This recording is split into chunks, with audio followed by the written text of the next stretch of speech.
everyone. County Executive Mark Hackel. No John Paul Rea today. He had a kind of a family situation dealing with a death in a family. Nothing COVID related, but unfortunately a death. So JP won't be with us today. Hopefully by the end of the week we'll have him back. But in the meantime, let's just kind of give you some quick updates on what's going on with the COVID-related issue here in Macomb County. We're fortunate. The numbers are still in a situation we want to see them in, and that's basically very low, meaning we're not seeing a lot of deaths attributed to the COVID virus, and the percentage of cases, people testing positive, extremely low, as well as obviously people contracting it. So we're glad that that curve has been flattened immensely. That's the reason we no longer have the state of emergency, state of concern. But the real concern is, and we're starting to hear it from a medical examiner, we're going to get some updates on this. We're going to be actually putting it on a website as a new dashboard. There's still a lot of other health-related issues that don't get reported as a result of what's happening. So whether it's natural causes, suicide, some of the opioid or, if you will, drug-induced deaths as a result of people overdosing, all these other issues that are going on in the community have somewhat been overshadowed and overlooked, yet there's still a concern within our community. So we're going to be changing a little bit of the look as far as the dashboard moving forward. We're working on it right now with our medical examiner as well as our health department to try to get you the updated information in regards to what's really going on with health and wellness within the county. And on that note, as I mentioned, the numbers being drastically lower, yet a lot of the business still opening up. And you may get a case here and there where, some fitness club or somebody, maybe a restaurant is over capacity opening in spite of the governor's orders, because we're getting a lot of calls. We get emails, we get text messages, and again, like I say, even the phone calls themselves, people concerned about what do we do? Can we open? Can't we open? What is the capacity? What is the new governor's order saying? And then people calling saying, hey, I think these people are in violation, and why aren't they doing it?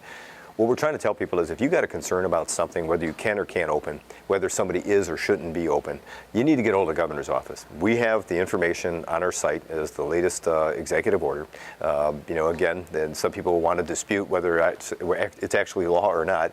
It is, and whether I like it or not, it is a law. The governor put it out there.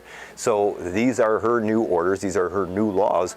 You have to refer to those. And so for us to figure out every time there's a new one that comes out, how do we, weed through it to make a determination who can do what? We have pretty much just told people that if you got a question about it, you need to go to the website for the state. We have them up on our website. But get a hold of the governor's office, and if you need something as far as an enforcement ability on this, you need to get a hold of the state police to deal with that. It's very confusing, and after 140 plus executive orders, it's been quite the challenge. And let's face it, even though a lot of these facilities are opening and businesses are opening, there have been fewer cases, fewer deaths, fewer positive cases are the ones that are being tested. So that's a great story. And our healthcare facilities are telling us we can handle any potential resurgence that might come our way. So we're starting to see that there are other concerns coming about as a result of this. People are extremely frustrated. People that can't go work out that normally like to work out are getting frustrated over this. People are saying, just because other people that are unhealthy want to venture out, I can't go to a gym as a result of that. And understandably, these are things that we're hearing within the community, and people are very frustrated about that. So why are health clubs opening in spite of the governor's orders? I think it's because of that level of frustration, and thus people are wanting to go. So it's getting a little tense, and I think we're going to hear more about that. We're going to see more about that. We just hope that people are kind of calm within their own, their own homes, not getting out there and trying to challenge people. If you happen to venture out, if you're going to a restaurant, somebody's not wearing a mask, don't be confronting people. Let the proprietor deal with that. And if there is a need for law enforcement, I guess make that call. But that's not something I think police should be dealing with. Is called to a restaurant because somebody's not wearing a mask and somebody thinks they should. So. Suffice it to say, what we're trying to get people to realize is these executive orders are going to continue. This issue isn't going to go away. It's not nearly the concern it once was. It's still in our community, and there's still community spread. Our health department is continuing to stay on top of that, and if there are cases, they're following up by doing contact tracing. But when it comes to executive orders, you need to get clarification from the state through the governor's office, and if you're looking to have somebody enforce those orders, you need to get a hold of the governor's office and or the state police to try to figure out how to deal with it. So on that note, some of the positive things happening here in the county.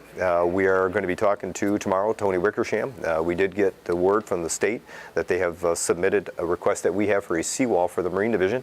We're going to be talking to him in depth as to how that's going. Funding for that is going to be about a $300,000 project. We think there's going to be some funding from the feds because our project has been submitted by the state, one of two projects moving forward, to try to figure out, can we get some of the funding to the extent of $300,000. We'd probably have to do a 25% match to that, but it's a great opportunity for us to shore up the seawall so that we can protect the Marine Division. And that's what these funds are for from the federal side, specifically for government properties where they're going to be able to help you out in case there's some type of emergency dealing with flooding. So we'll be talking to Tony Wickersham tomorrow. Tune into that. It's a great story.